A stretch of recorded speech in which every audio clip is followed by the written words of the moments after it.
I was born in 1942 during World War II in Ravenna, Ohio. Ravenna. I don't know where it is. I've never been back there. I've had a good life, but I was born into a family that was very dysfunctional. An alcoholic daddy, a schizophrenic mother, resulting in a childhood that was confusing, lacking in love, and at times violent. Many people have had less than perfect childhoods, and so may understand some of what I have to say. Even at an early age, I began to develop survival skills that have brought me through to where I am today. I always believed in a brighter day. And so, with my positive, well, some people call it Pollyanna attitude, I've created a life for myself that I feel proud of. My hope is that by listening to my journey, everyone will learn something about their own unique life journey. The journey never ends. Every day affords us a new opportunity to wake up and be happy and at peace with ourselves. It really is wonderful to wake up to a clear day. So on that clear day, on that clear day, you can see forever and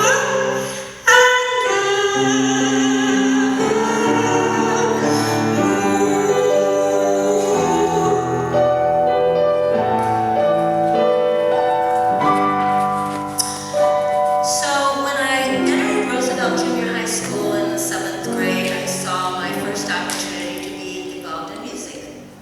And so I signed up for the junior high school orchestra. I was assigned viola.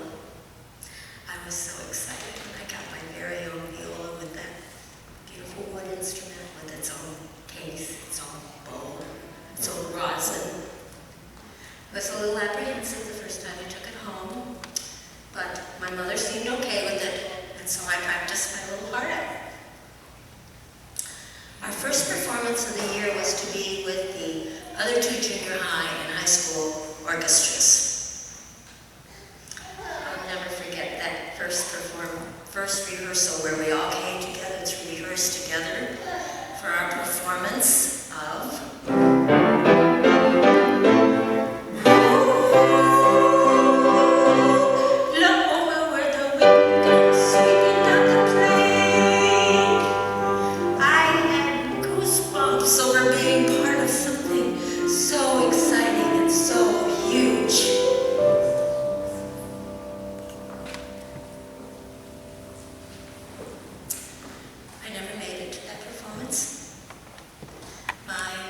schizophrenic mother had issues with lots of things, and she forced me to drop out of orchestra. It was a heartbreaking thing for me, and a heartbreak that I still feel from time to time. But today, I'm choosing, rather than to think of it as a time when I was pushed down and told no, a time where I was able to learn one of my favorite songs that I still sing today.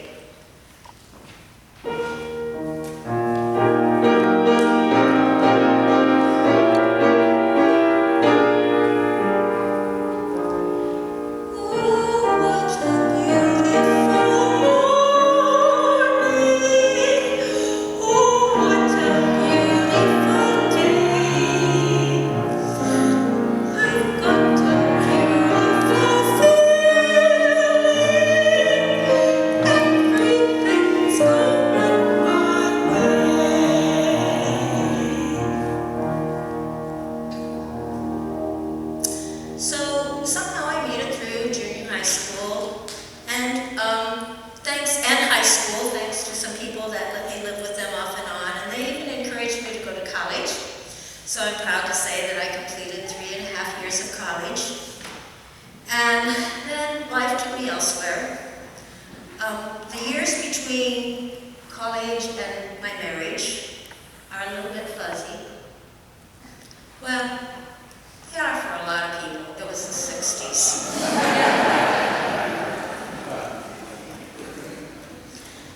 next major event in my life was the birth of my son. Becoming a parent is an awesome and daunting experience, and I was thrilled to be blessed with this precious little baby. The only dark cloud on my horizon was the abusive marriage that I found myself in. I knew that I did not want my son to be raised in that environment.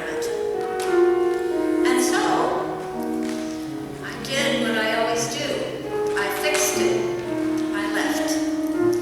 Now my journey continued as a single parent with sole responsibility for this precious little life. It was a journey that we made together. But my son was such a joy. He was funny, bright, articulate, gregarious, awfully darn cute, and at times a handful for this mom with no experience in being a single parent. I always knew that my son would not grow up to be someone wearing a three-piece suit sitting in an office. I also knew that he would learn many of life's lessons the hard way, and he did. But today, I couldn't be prouder of my son. A kind, gentle man, a loving husband, a doting daddy, a man who enjoys the simple things of life, a man who takes time to listen to bluebirds sing. This is for you, Kevin. I wish you bluebirds in the spring to give your heart a song to sing, and then a kiss, but more than this, I wish you love. And in July, a lemonade to cool you in some leafy glade. I wish you health and more than wealth. I wish you love. My happy heart, and I agree that it's the way that it should be. You leave your home, you're on your own. You've been set free.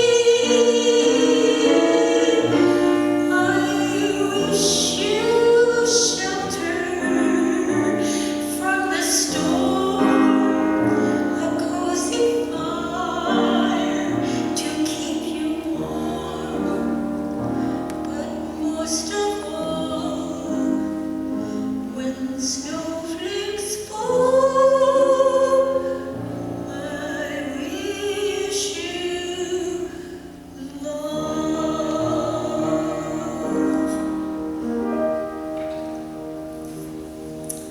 So, Kevin and I were joined on our journey by my sister and her college roommate, and we all lived together in a two-story house. In those days, Saturday was cleaning day. I don't clean anymore, so I don't know what day is cleaning day.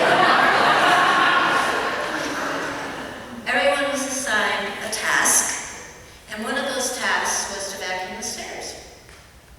Now, on those stairs was a penny. It was there for days, weeks, months, maybe longer. No one picked it up. No one talked about it. They just vacuumed around it. Until one day, my sister said, "What's with the penny on the stairs?" We realized it was such an easily fixed detail, and yet no one chose to handle it. It only took a second to pick up that penny, and yet we had all spent all this time vacuuming around it. The penny on the stairs has become a metaphor for life. As sisters often do, my sister and I will sometimes remind each other when we've danced around an easily fixed detail. Remember the penny on the stairs? A long time ago, a million years BC, the best things in life were absolutely free, but no one appreciated a sky that was always blue, and no one congratulated a moon that was always new.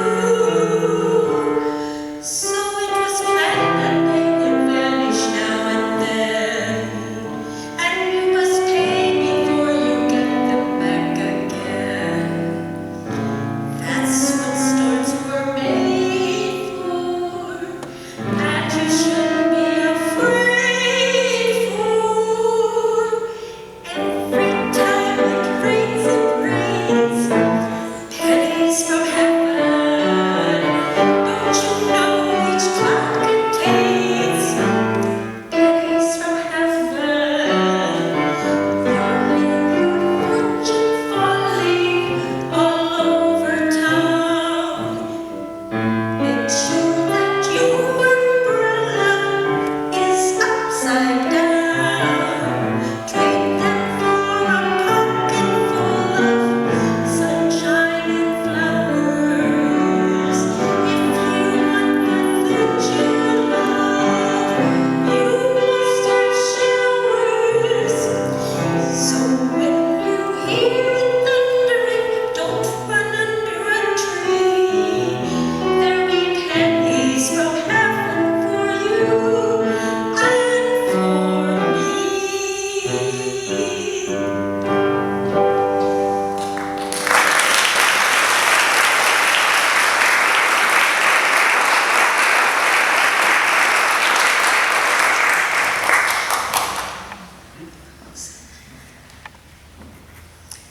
There are some songs that always remind us of a particular person. The song Rose has always reminded me of my daddy. A gentle, kind man, an alcoholic, a man with a lot of disappointments in his life. A handsome young man marries a beautiful woman and is immediately drafted into the army. Hoping for anything but the infantry, he's assigned the infantry. His beautiful daughter is born while he is in Europe. He returns to the States with a severely wounded, deformed hand that he will spend the rest of his life trying to keep in his pocket to hide. His beautiful wife begins to manifest her schizophrenic tendencies, and by the time his other two children are born, she will not even be in the same room with him. Eventually she leaves.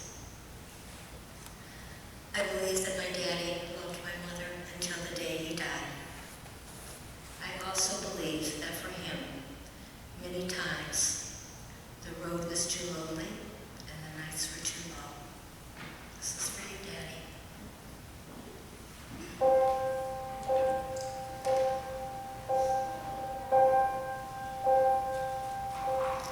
Some say love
There was a perfect example of that here in this church recently.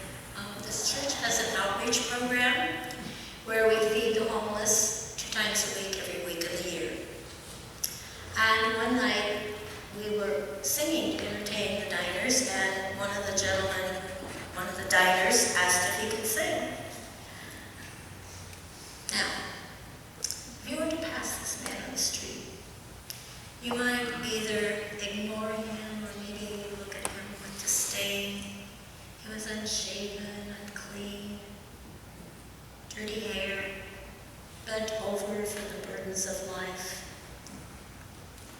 But when this man stood, threw back his shoulders, and opened his mouth to sing, you could hear a pin drop. He truly had the voice of an angel. For many, the divine is not part of their world, and that's fine, that's okay. But each of us can acknowledge that inside us burns a flame, whatever we choose to call it. In Italian, it's called La Fiamma Sacra.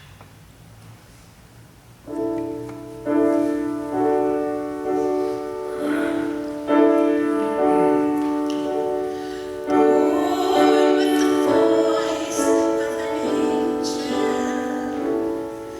a boy with the earth on his hands.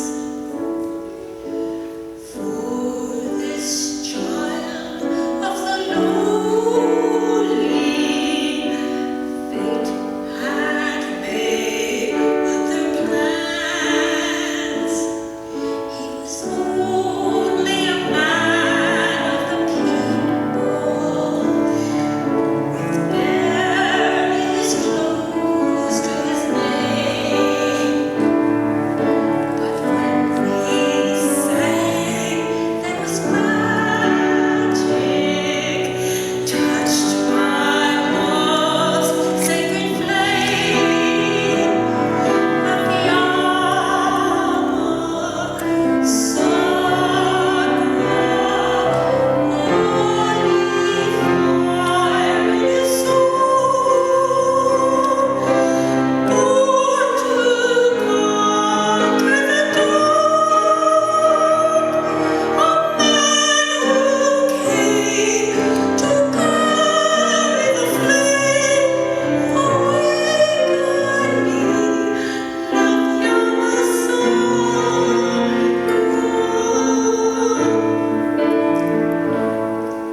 He sang to the soul of a nation, a voice for the weak and the strong, a world of fabulous stories came to life in his song, with the voice for the whole of creation. He sang not for fortune or fame. A simple man, blessed with magic, touched by love's sacred flame. La Fiamma Sacra, holy fire in his soul, born to conquer the dark, a man who came to carry the flame. Awaken me, La Fiamma Sacra.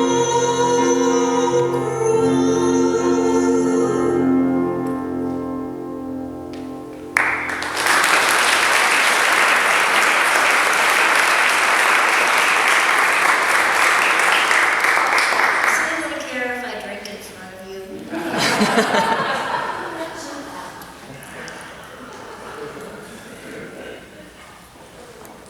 Didn't hear any opposition, so I guess it was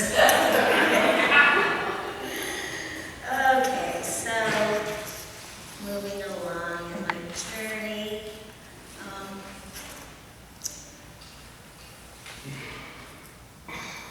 when I was in my late 60s, my flame went out. For no apparent reason, for a period of time, I lost my positivity. I had never experienced this loss of hope before because I was a pretty optimistic, positive person. And so it was very difficult for me, and I really struggled to get through it. But eventually I did.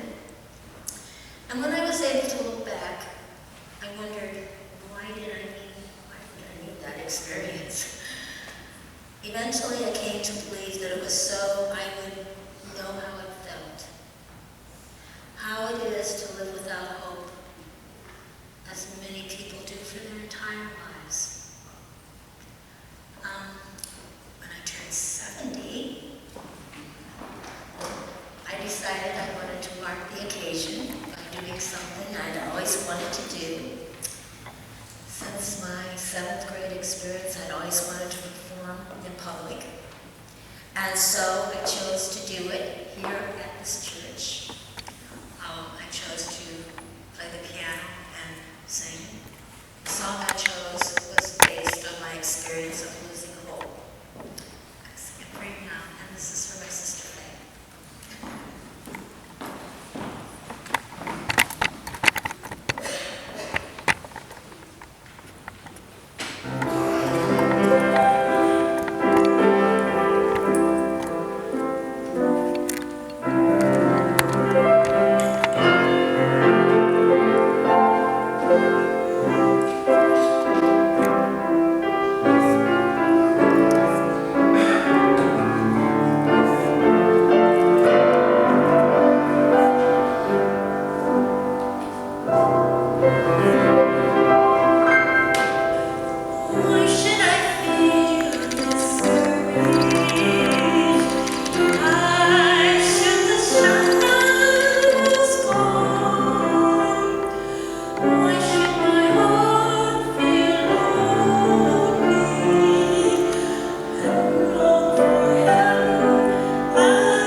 As any grandparent knows, and I know we have a few of them here tonight, when that little grandchild enters the world, it's a life-changing moment.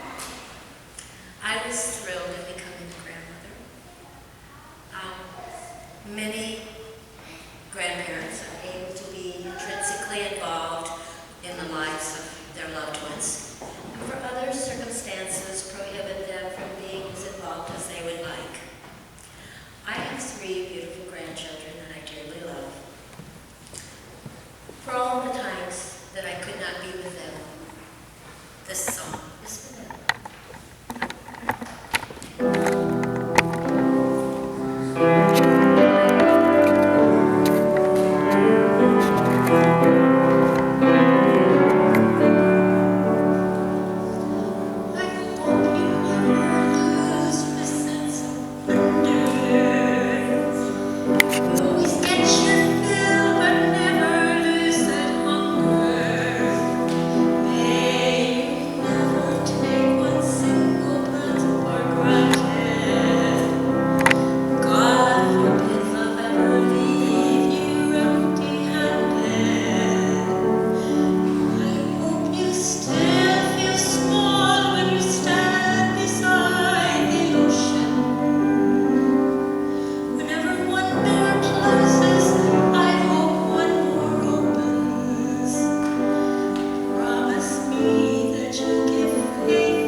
Will you join me in singing John Lennon's Imagine?